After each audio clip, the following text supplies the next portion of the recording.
Dan sê goeiemôre van my kant af. Lekker om julle te sien. Almal vra vir ons, het ons lekker gerus. Ons het bos is goed vir die siel. Maar dit is baie lekker om terug te wees. Veral ek dink net vanoggend. Ja, dis so kosbaar om saam die Here te kan aanbid en ek onthou die COVID dae, onthou julle 2020. Die daar voor die TV staan en daar was net iets anders wanneer 2 of 3 bymekaar is, sê die woord. So dis so lekker en 'n voorreg om dit saam met julle te doen. Ek begin die preek met 'n storie wat ek vir jou wil lees. 'n Paartjie het 2 seuns gehad, 8 en 10 jaar oud onderskeidelik. En die 2 manne was onmoontlik stout. Hulle was altyd in die moeilikheid en hulle ouers het geweet as daar enige kattekwaad in die dorp aangevang was, dan was die 2 seuns verseker daarbey betrokke. Die ouers was raadop en het nie meer geweet wat om te doen nie. Toe hoor die mamma van 'n pastoor in die dorp wat al in die verlede suksesvol was om kinders uit te sorteer en te dissiplineer. En sy vra vir haar man, moet ons nie maar die 2 seuns na hom toe stuur nie. Hy sê nee, hy dink ook dis presies wat ons moet doen voordat ek my meer verloor. Die pastoor stem toe in om die 2 seuns te sien, om met hulle te gesels en hy vra toe ook om hulle individueel te sien.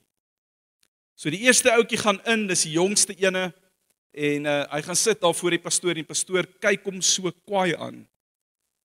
En hy vra vir hom: "Boetie, waar is God?" Die seentjie sê niks nie, so die pastoor herhaal die vraag en hierdie keer met so 'n bietjie 'n strenger toon. "Ek vra vir jou, waar is God?" Die seun bly steeds stil en die pastoor verhoog sy stem net nog meer en hy wys so met sy vinger na die seun en hy sê vir hom: "Sê vir my, waar is God?" En met die spring die ouetjie op en hy hardloop huis toe. By die huis hol hy by die kamer in en hy gaan kruip in sy kas weg. En sy ouer boeties agterna volg hom in die kas en hy sê: "Wat gebeur? Wat gaan aan?" Die jongste boetie snak na sy asem en hy fluister, hy sê: "Boeta, ons is in groot moeilikheid. God is weg en hulle dink is ons."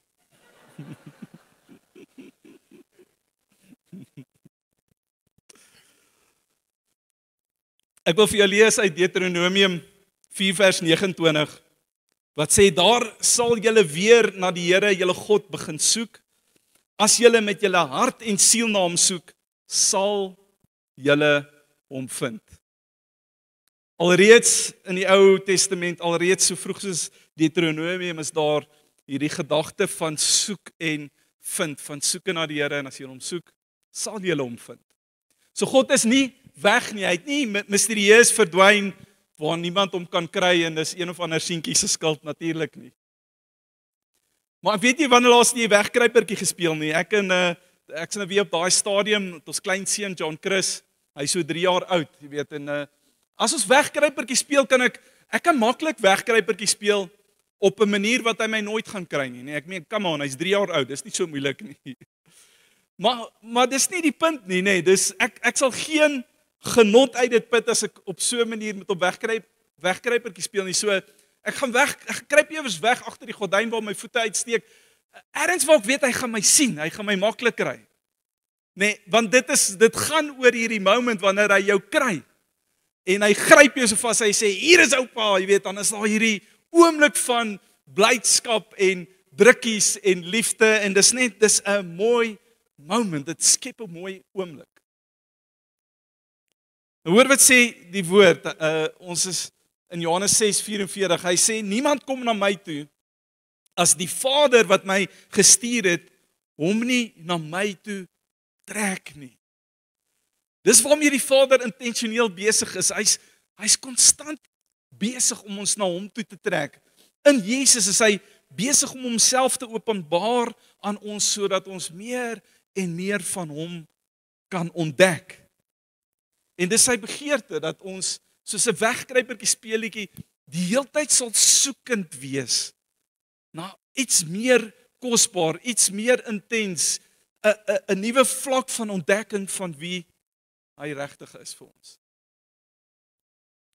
Ek weet ook nie wanneer laas jy met babatjies te doen gehad nie, maar as jou kinders nou al oud is, dink so 'n bietjie terug of as jy ook dalk al klein kinders het, jy weet, is babatjies, as jy mooi opmerk, sal jy sien van so vroeg soos wat daai oogies kan fokus, is hulle besig om die wêreld rondom hulle te verken en te ondersoek. En die handjies en voetjies kan nog nie altyd so lekker saamwerk nie, maar daai oogies loop, jy weet, hulle hou alles dop en hulle kyk vir alles. En dan kom daar 'n stadium waar die handjies en voetjies nou wel begin saamwerk en waar hulle goeders kan vat en as hulle eers mobiel raak, en hulle begin rondkruip, weet, en hulle kry wat ook al dit is, kry hulle in die hande, dan is daar eers 'n intense ondersoek van hierdie ding, van alle kante word dit bekyk. En as hy nou tevrede is, of sy is tevrede met wat hulle sien, dan is dit die tongtippie toets, nee, dit gaan mond toe. Dan moet jy hom eers proe. En dan die laaste fase is die baba weergawe of die kinderweergawe van die SABS toets. Nee, hulle gooi hom en kyk of hy gaan hou. En al wat dit is hierdie, dis so wonderlik, hierdie stadium van 'n kind se lewe is net om hulle te dop te hou en te sien hoe hulle alles explore, hoe hulle alles verken en ondersoek en beleef, en dis vir hulle fascinerend, en die kleinste dingetjies trek hulle aandag. En dis 'n ontdekking vir hulle en iets besonders. En wanneer ek en jy weet, wanneer ons harte vir die Here gee, as jy die Here leer ken, ek onthou vir my was dit presies so gewees, is daai eerste wanneer jy hierdie nuwe wêreld ontdek van 'n God wat leef, van 'n koning wat vir jou gesterf het aan 'n kruis, wanneer jy op daai plek kom, wanneer jy besef my sonde is vergewe en ek kan in verhouding met die Here staan, is hierdie ontdekking van 'n nuwe wêreld. En is asof as dit dalk eers 'n bietjie later in jou lewe gebeur, is dit nou nie as 'n kind gebeur het nie. In my geval was dit op die ouderdom van 19 gewees. So dit was vir my 'n nuwe wêreld wat oopgegaan het. Dit was net vir my asof jy kyk na die wêreld en jy sien 'n ander wêreld. Die voeltjies fluit mooier, die son skyn helderder, die wolke teken vir jou allerlei prentjies en jy hoor die Here in elke ding wat jy sien in die skepping. En dis is 'n nuwe wêreld wat jy ontdek en dis vir jou opwindend en jy is onmiddellik verlief op hierdie nuwe wêreld en dis wonderlik om dit te kan beleef en te kan ervaar en jy's konstant honger, jy's soos 'n tiener. 'n Tiener sien jy's konstant honger vir meer. Nee, dis 'n belewenis hier binne waar jou hart net brand om nog meer en meer van die Here te ontdek. Die hartseer is, en dit gebeur met meeste van die kinders van die Here, is dat jy bereik 'n plek waar jy eintlik so half familier raak met hierdie nuwe wêreld waarin jy nou leef. En jy raak gemaklik in dit. En soos met enigiemand gebeur wanneer die lewe vir jou gemaklik raak, dan skuif jou fokus, nê. Nee. Dan draai jou fokus en dis amper asof jy dan besluit ek gaan nou 'n huis bou en ek gaan mielies plant en lekker leef. Jy weet daai gevoel van my fokus het gedraai na 'n soeke na 'n verkenning en 'n ontdekking van nuwe goed in die koninkryk, net na hoe kan ek meer gemaklik wees, net waar ek nou is en fokus op dit wat my gemaklik maak en ons vergeet partymal hierdie so bekende skrifgedeelte, so 'n belangrike skrif, Matteus 6:33 wat sê soek altyd eerste die koninkryk van God en sy geregtigheid. En al die ander goeders wat jy voel vir jou gemaklikheid gaan bring, wat vir jou voel, jy weet, is hierdie gaan vir my sekuriteit gee of hierdie is wat belangrik is. Al die ander goed sal die Here byvoeg soos en wanneer dit nodig is. Die beginsel is soek altyd eers die koninkryk van God en ons kan nooit op 'n plek kom waar ons sê, okay, maar ek het dit gedoen. Ek het die koninkryk gesoek en ek het dit gevind. En is lekker en is cool en ek is nou gevestig in dit en ek is, weet wat's volgende. Ons kan nooit op die plek kom waar ons God ten volle ken en ten volle verstaan en hom uitgepleis het en sê, ek verstaan nou hierdie nie. Louis Giglio het gesê, it will take us an eternity to not figure out God. Dis vir my so mooi uitdrukking of beskrywing is, dit gaan vir ons 'n ewigheid vat om en ons sal nooit God ten volle verstaan nie, selfs in die ewigheidskonteks sal daar konstante nuwe openbaring wees, wat ons opnuut soos soos in Openbaring waar die ouderlinge en die serafs die konstant voor die troon is. Ons het vanoggend dit gesing, holy, holy all the Lord God. Dis daai oomblik waarvan dit praat, waar hulle voor die troon is en is 'n konstante ontdekking en verbasing van die grootheid van God en wie hy is. En ons kan nooit op 'n plek kom waar ons sê, okay, maar nou het ons dit nie. Hierdie soeke na God is 'n lewenslange journey. En die gevaar is, wanneer ons ophou soek, wanneer ons gemaklik geraak het met wat ons gevind het, ons is tevrede met wat ons gevind het, en daar's nie meer honger en 'n dors na meer van die Here nie. So Hebreërs 11 vers 6 sê, en sonder geloof is dit onmoontlik om God te behaag. Want hy wat tot God gaan, moet glo dat hy is en 'n beloner is van die wat hom soek. Ek dink partymal is dit deel van die probleem vir baie mense is hulle sukkel 'n bietjie met die realiteit van, maar is hy? En wanneer vashak in omstandighede, of dalk is dit nie op daai vlak nie, maar dis dalk net 'n belewenis van die Here is ver, te midde van die seer en die chaos en die pyn en die gebrokenheid waarin ons leef en waarmee ons te doen kry, is dit partymal die goeters waarmee ons moet worstel en stoei in ons kop en ons begin soos Tannie Betty Midler te voel, from a distance God is watching us. Nee, hy's al ver, daar iewerste in 'n plek waar daar is harmonie en daar is dit lekker en miskien eendag as ek gelukkig is sal ek dit maak tot daar, maar vir nou is dit vir my 'n ander realiteit. Maar inteendeel is God reg in die midde van waar ek en jy onsself bevind. Maak nie saak wat die omstandighede is. Ek weet nie of jy hierdie al opgemerk het nie, dis baie interessant dat in die boek Ester lees jy nêrens van God nie. Daar's nie 'n verwysing na God nie. En reg deur die boek Ester is daar 'n klomp, dis 'n hele plot wat afspeel nie. Daar's 'n klomp goed wat gebeur wat skrikwekkend is. Dis hierdie plot van die vyand, Haman, wat die volk van die Here wil uitwis, wat mense wil doodmaak. En soos jy die boek lees, nêrens lees jy, maar hier het die Here dit gesê nie. Maar jy kan nie anders as om deur Ester te lees en die heeltyd die hand van die Here raak te sien nie. Soos wat die Here hierdie jong meisie belyn en gereed kry om 'n Joodse meisie om 'n koningin te word van een van die grootste koninkryke van die wêreld van daardie tyd. 'n Jong meisie wat hy sê, ek kies jou. Ek kies jou vir 'n tyd soos hierdie. Dis die woorde wat daar staan. Maybe as haar oom met haar praat, wanneer sy sê ek verstaan nie hierdie goeters nie, hoekom ek? En dan sê hy maybe you have been called for a time such as this. En in dit is daar al 'n reedse belewenis. Dis die Here wat haar roep, is die Here wat haar posisioneer en vir haar guns gee by die koning. En ons lees en ons sien hoe dat die vyand probeer, soos ek nou gesê het, Haman, hy probeer allerlei goeders doen om die volk van die Here te vernietig, en hy bou hierdie galg vir Mordegai, haar oom, omdat hy die ene is wat ook toegelaat het dat die Here hom deur hom werk. En dan sien ons die Here se hand as Haman uiteindelik op die galg hang wat hy vir Mordegai gebou het. Luister, jy sit hier vanoggend en jy kyk na die galg wat die vyand vir jou besig is om te bou. En dit maak jou bang.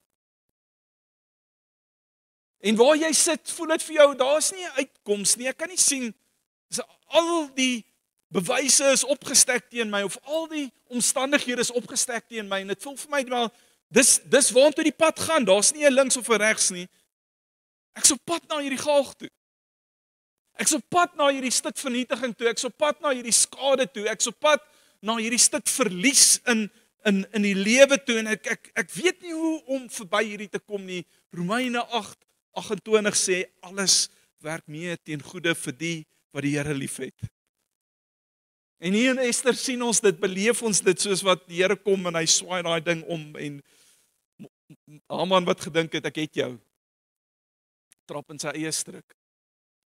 En die Here verhoed dat 'n volk uitgewis word, sodat uit hierdie volk uiteindelik die Messias vir jou en my gegee en gebore kan word. In 'n boek waar God se naam nie een keer genoem word nie, is hy so teenwoordig, is hy so 'n deel van elke detail van selfs die gebrokenheid van die mense se omstandighede. En so God is hier. God is hier en partymal sien ons hom nie en partymal beleef ons hom nie en partymal wonder ons waar is hy en wanneer gaan hy ingryp en wanneer gaan daar 'n draai kom in die goeders wat vir my so deurmekaar maak of wat vir my so moeilik is om deur te werk. En hier's wat die Bybel sê. Hy sê God is 'n beloner vir die wat hom soek. Want wanneer ons hom soek, sal ons hom verseker vind. Ons wil intentioneel wees. Soos wat Vader intentioneel is om ons nader aan hom te trek, konstant homself te openbaar in Christus en hierdie hart het van ek wil hê jy moet my ontdek. Wil ons intentioneel wees altyd, maar jy weet hoe die mense ons is aandag afleibaar. Ons praat tog so dan sit skoral. Ons het ietsie wat my aandag vang of ietsie wat my bang maak of wat my senuweeagtig maak of ietsie anders waaroor ek opgewonde geraak het, jy weet, in 'n wêreldse konteks, 'n nuwe speelding wat ek gekry het, 'n nuwe werk wat ek gekry het. Ietsie wat verander het in my lewe en skielik is ek net daar en vir 'n oomblik is my en is nie sleg of negatief nie, maar vir 'n oomblik is my aandag afgetrek. En so dis nodig dat die Heilige Gees ons konstant kom roep en sê kom. Salig is hulle wat honger en dors na sy geregtigheid. Daar's iets in die soeke, in die desperaat wees van God, nie omdat hy ver weg is of omdat ons moet goed doen om sy teenwoordigheid te verdien nie, hy's hier.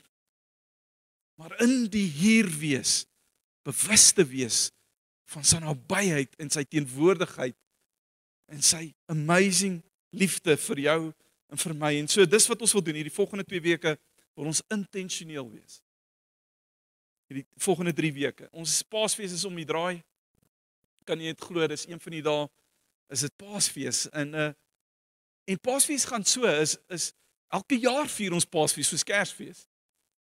Elke jaar vier ons Paasfees en is net nog 'n ding op ons kalender en weet die chocolaatasies is baie lekker en die winkels is weer vrolik en dis weer 'n bietjie lang naweke en dalk so 'n bietjie wegkom en o ja, Jesus is ook deel van die storie, maar ons ken dit al so goed. Ons weet al presies en ons kan so familier raak met dit wat ons vier, die grootste gebeurtenis op ons Christelike kalender. Ons kan so gewoond wees en gemaklik wees met dit wat ons weet en wat ons ken oor die storie en die waarheid van waaroor Paasfees vir ons regtig gaan. Of ons kan kies om te sê nee. Ek weier om te aanvaar dis net nog ietsie wat ek weet van en ken van. Ek het 'n honger en 'n begeerte na 'n nuwe openbaring, 'n varsheid, 'n vars aanraking, 'n nuwe deurbraak. 'n Nuwe ontdekking, 'n nuwe besef van wie Jesus is 'n een oggend opstaan en jy net weer nie kyk na jou man of jou vrou en jy iets niets raak sien en sê maar okay, dis hoekom ek op jou verlief geraak het. 'n Plek waar die Here jou net kom herinner van hoe kosbaar dit is om die kinders te help, dryf hulle jou partymal teen die muur op. En dis net daai moments waar jy ontdek en sê that's amazing. Dis my en die span se verwagting vir Paasfees. Ons wil so versigtig wees dat ons nie net onsself ons beplanning en ons oploop tot dit net nog 'n Paasfees beplan nie. Maar daar 'n nuwe ontdekking sal wees. En van ons kant is soeke soos 'n babatjie se oogies wat loop en soek en wil vat en wil proe en wil smaak dat die Here goed is. En dis ons begeerte vanoggend dat jy ook op hierdie journey sal kom, dat jy 'n begeerte in jou hart sal hê vir iets besonders hierdie Paasfees. Dat dit sal vir jou wees soos daai pa en seun of 'n pa en dogter wat wegkruipertjies speel. Dat daar in hierdie paar weke daar 'n soeke is, maar jy weet God het homself nie weggesteek nie. Ons soek hom nie omdat hy weg is nie, ons soek hom omdat hy gevind wil word. En dit is in hierdie soeke is daar iets spesiaal wat gebeur. Daar's 'n stuk opgewondenheid en 'n stuk verwagting en dan is daar 'n oomblik van ontdekking. En daai oomblik is vol vreugde en lekker lag. En dalk bietjie huil en dalk 'n intimiteit beleef en 'n bewustheid van absolute liefde wat geopenbaar is aan 'n kruis. Ietsie persoonlik soos wat dit net tussen jou en jou pa kan wees, tussen jou en jou vader. 'n Oomblik waar jy op 'n ander vlak en op 'n nuwe vlak sê, dis hoekom ek vir die Here lief is. Dis hoekom ek 'n keuse gemaak het om my hart vir hom te gee, dis hoekom ek hom dien. En dis hoekom al hierdie ander goeters eintlik niks seggend is of minder belangrik is. Want in my ontdekking van hom kom ek agter. Soos ek sy koninkryk soek, is hy besig om vir my alles te gee wat ek nodig het. Om te leef die lewe waarvoor hy my geroep het. To be called for a time such as this.